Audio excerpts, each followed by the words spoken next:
सर्दियों की एक कड़ाके वाली सुबह थी। चारों तरफ घना कोहरा फैला हुआ था। सड़कें ठंडी और सुनसान थी।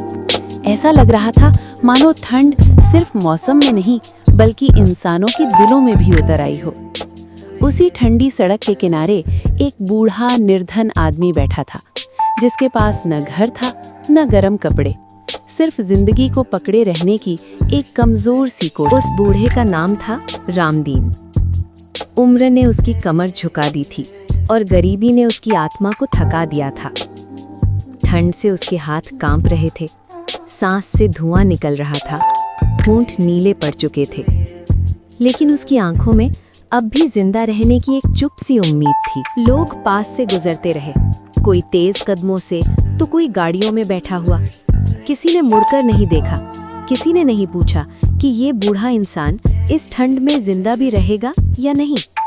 शहर चलता रहा और रामदीन वहीं बैठा रहा। ठंड से राहत पाने के लिए रामदीन चाय के ठेले के पास गया।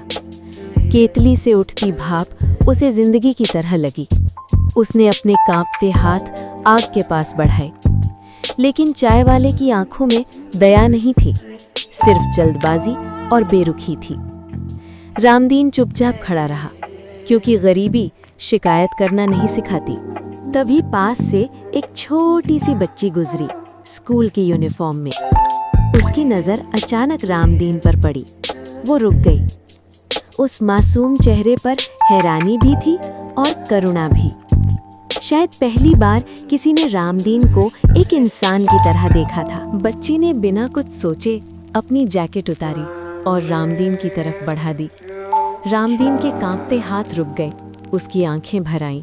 वो शब्द नहीं ढूंढ पाया, बस इतना कह सका, बेटी, भगवान तुझे खुश रखे। उस पल ठंड हार गई थी और इंसानियत जीत गई थी। रात फिर आ गई, हवा और ठंडी हो गई। रामदीन फुटपाथ पर लेटा था, आंखें आसमान की तरफ थीं। लोग इकट्ठा हुए, कुछ की आंखों में अफसोस था। किसी ने कहा, काश हमने पहले मदद की होती। ठंड उसी दिन एक सवाल छोड़ गई, क्या हम इंसान तभी बनते हैं जब बहुत देर हो चुकी होती है?